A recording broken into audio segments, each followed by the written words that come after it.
You see, Nollywood has been in transition. When we started, it started well.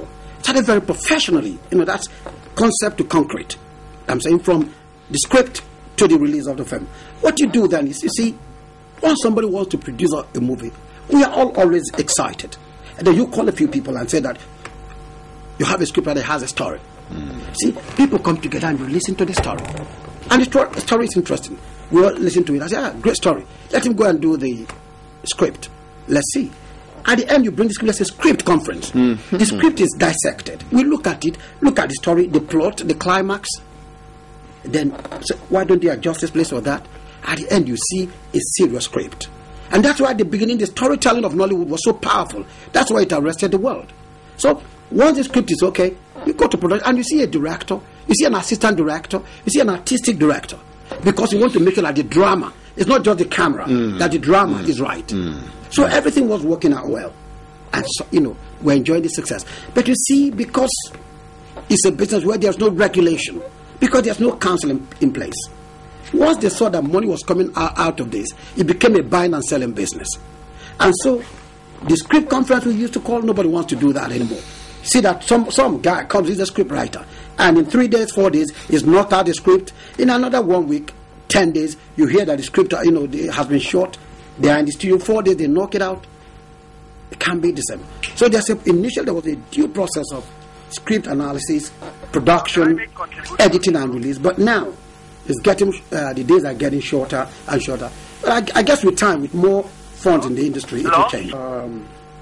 We're talking about you see, the time we spent on script writing, meticulous production, had to suffer a bit because of the question of fund. Nollywood grappled with getting money for productions.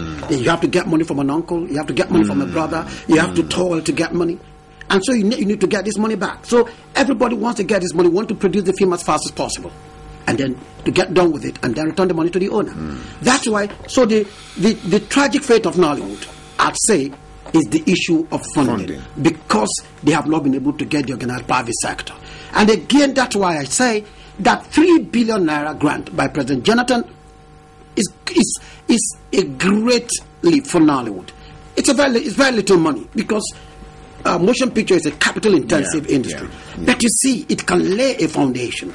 You see, I digress a bit because we were talking about Cameroon, but let me say, you mentioned some of the leaders of the kills. Yes. And I agree, and that's what I was talking about, that the 3 billion naira the president, I said it's a huge lead because even if it can't build, it can lay a great foundation for us. And then we'll begin to think of how to build. Because even if it's only distribution network, that we are able to tidy up with this, we can begin to build on this.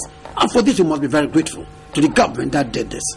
But beyond that, there's also a need to bring about control in Nollywood. Some professionalism. So let me give you an example. Some guys were shooting in Calabar. There was a time he was shooting half of a Yellow Sun. There are other productions. And some people call me and say, we are here in Cross River State. Some people are coming to shoot. They're not using us. What do we do to them? We want to arrest them. They are shooting and they're not using us. We want to disrupt that production. I tell them, no, you can't disrupt that production. I believe in orderliness. I believe in I believe in law. I do not have the capacity to stop them from doing what they're doing. Some people tell you, oh, you can do it. We're in guilds. No, we can't do it because the guild does not have the legal backing we need to get that form of control. So when people come to me, some people wrote me a petition, for instance, over this 3 billion naira that the president gave to us. They said they're not agreeing with the process of the setting up the committees and the subcommittees. They said all that. I said, what do you want me to do? This, I cannot do anything about this petition because I don't have power to do that. What I have to do, the best I can do is, if the industry is not totally in agreement, then let the industry come together.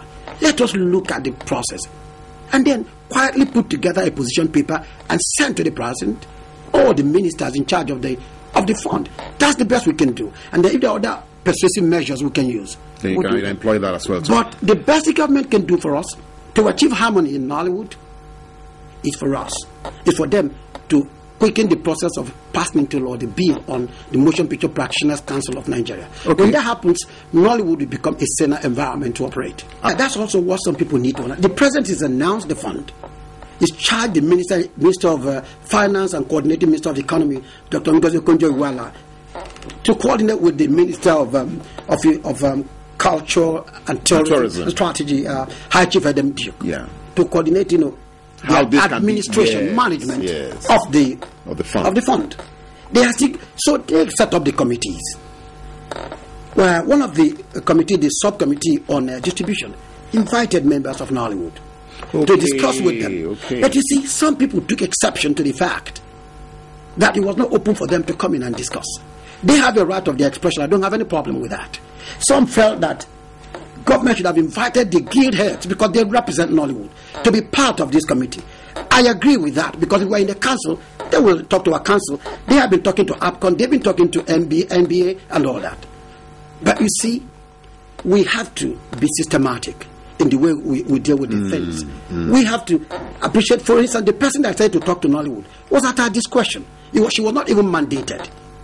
So we have to get the government to understand that the guild heads and the guild and association heads, they represent the leadership of Nollywood, and you need to carry them along when you do this, because if you don't do it, you will continue to get these dissenting voices, this, I always say, jangling discourse that you don't want to hear. We must tell them, and I've always said, that the future will have no pity for those men who, having the exceptional privilege of being able to speak words of truth to their leaders, have taken refuge in an attitude of passivity, of mute indifference, and sometimes of cold complicity.